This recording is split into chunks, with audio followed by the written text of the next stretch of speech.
22 plus 44. We got some beach towels in here.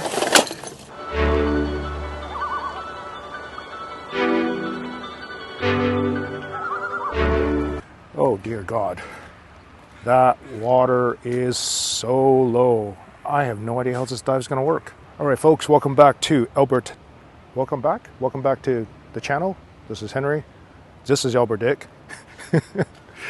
Oh, for the people who follow my work here at this particular lake, you'll see that the water is even lower than I realized. So normally, as you can tell by the rust mark on that pole right there, the water is actually up where, the water is actually up to where I'm standing right now. And that water right now is like 40 feet below, which is ridiculous. So I don't actually know how this dive is going to go, to be honest with you. Yeah, I'm going to go and see if I can find stuff. What's cool, I also have Global TV with me. They're doing some filming with the giant camera behind me there. Anyway, I'm going to go get some trash and I'll see you guys afterwards. So this dive here was at the request of the news crew from Global. So I had a couple of concerns. The first one being is like, I never really know what kind of trash I'm going to get. Like, I'm sure I'll see some trash, but obviously if it's going to be recorded on for a TV thing, I would prefer to have a decent amount of showing for trash versus nothing at all or very little. And then the other thing is when I got to the lakes, like, oh my goodness, this water is incredibly low, so I didn't know how the dive was going to go. So as soon as I started to dive, I saw this tire, which was cool because I knew, okay, well, at least I found something. Right? So this is within like the first 60 seconds of the dive, so obviously I'm not going to carry this tire around, so I scootered this tire back to my starting point and left this at my entrance point, and the news crew guy was nice enough to come over and pull it out of the water for me. And then I went back to the dive itself.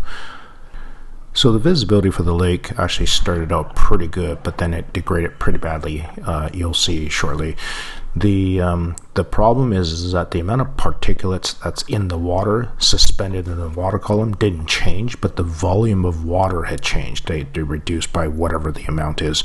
I mean, like I said earlier, this thing was probably like well over 20, probably closer to 40 feet shallower or less water.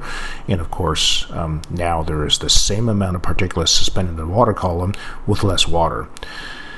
So that did prove to be a problem, and I have encountered it at this lake before. I think at the very first time I dove this lake with Clayton Aquatic Monkey, man, the visibility was just absolutely stunning. I found so much stuff, but you can see here I brought my light out, and I'm not scootering because I can't see very far at all, just a few inches. So eventually I did get out of that pocket of bad visibility, moved into a little bit better visibility, so I was able to scooter, picking up garbage all along the way here, everything from beer cans, beer bottles, plastic bags, bathing suits. I think I got a few pairs of sunglasses. And yeah, the dive, I think I ended up maxing out around 35 to 37 feet or so. I did encounter a couple of pockets of concentrated beer cans and so on, and it because this is an open lake, I don't think it's because people are actually floating over this area. It just means that I've never actually swam past this area before picking up trash. So as you can see here, I'm picking up really old stuff. The cans and bottles that I'm picking up are badly covered by silt, and the only reason I can even grab them is because I can see the shape. You can see here just to the top right hand side of that bucket I just picked up, there was a shape of a plastic bottle, like a little water bottle. So yeah, you gotta get pretty good at over the years I've gotten really good at just recognizing shape. I mean, you can just see I'm picking up stuff there just purely out of silt.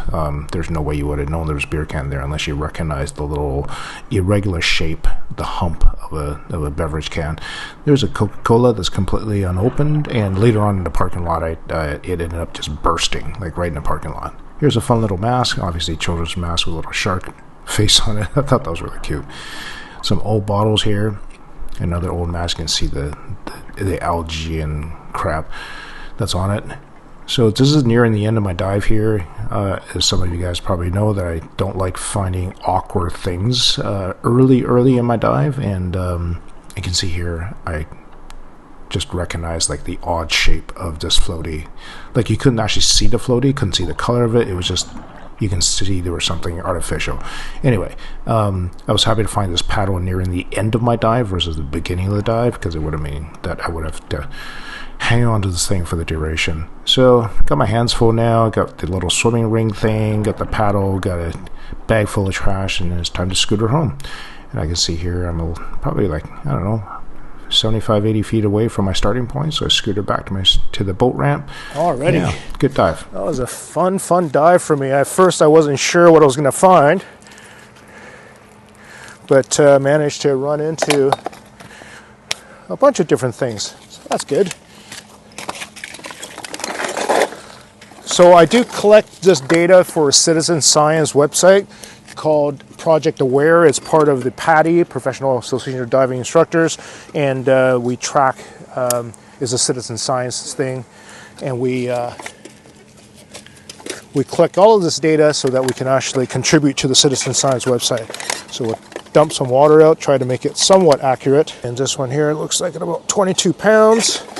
Oh, let's see what this tire weighs. Oh my goodness, 22 plus 44. This is all my past dives. I think I'm on my second book now, so 22 plus 44. We got some beach towels in here.